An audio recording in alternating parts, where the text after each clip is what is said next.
And they came back, and Jesus is at a well, which is Jacob's well. It was dug by Jacob. It's matter of fact, probably during that day, it might have been 100 feet plus deep. Today, it's about 75 feet. It's filled up, maybe 50 feet sometimes, depending on the debris that ends up in it. But it was a pretty lengthy or a pretty deep well. And Jesus gets there, and he gets there early, and he's sitting there, and he notices, here comes this lady walking across the hot sand, coming into the well. And he strikes up a dialogue with her. Now, I want to talk about the woman just a minute, because we've heard about this before. I think maybe you have, but we'll talk on it just a minute. The history tells us that number one, noontime hour was the wrong hour to be gathering water.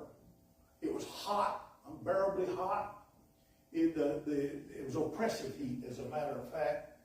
And to come to the well at a time like that had to be either, number one, out of necessity, or number two, out of embarrassment. Well, hers were both. She had come, and of course, theologians talk about this, but we don't know for sure, but we have to understand that probably she did get some we call it ribbing. She probably took some bad talk from the ladies. The ladies would gather there in the mornings, like custom, filling their water pots and taking them back home. Well, she just probably said, I'm tired of going there, because every time I go, all I hear is look what I am. I've had 5 husbands, and the one I'm living with now, I'm not married to, and I hear this from them. They call me all kinds of names. So I'd rather just let them go, and when they get through, I'll come down. And that's where we find her at. She's got to have water. Our bodies are made up of about 70% or maybe a little bit more water. Our bodies has to have water in order to sustain, in order to live.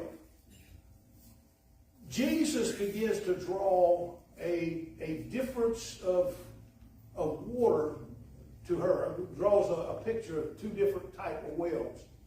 He looks at her and he says simply this. He says, if you drink from this well, you're going to be thirsty again. He says, but if you drink from this well, he's already told her that he's the Son of God, that there's things that are going on. And he says, if you drink from this well of who I am, he says, you'll never thirst again. Amen. And the lady says, give me that water to drink.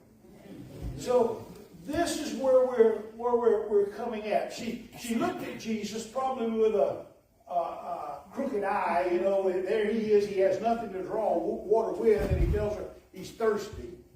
To think that he would have showed up with nothing to get water with was an affront, but she looks at him and says, you don't have nothing to draw water with. How are you going to get water? And he gets into this dialogue with her, and the dialogue is simply letting her know that there is one setting before her that's greater than any water she could ever draw out of a well. Now, that's important, because we have to realize that God one day, in his wisdom and his mercy and his grace, looked at you and I and made his way down to a place to where probably he didn't want to go. He probably had to walk into bars. He had to walk across fishing camps. He had to walk through, not Jackson, not a sinner. He had to walk through promiscuity. He had to walk through unnatural relationships. He had to walk through even a life of a lady who had 5 husbands and the one she's not married to now. He had to walk through all of that just to get to her.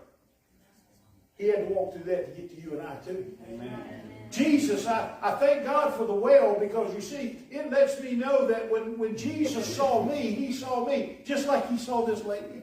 He said, I realize, Ronnie, that you need more than what you're getting. That you're having a happy life, and everything's going good, and everything's fine, and bills are paid, and but no matter how good it might be on that end, you need me. Amen.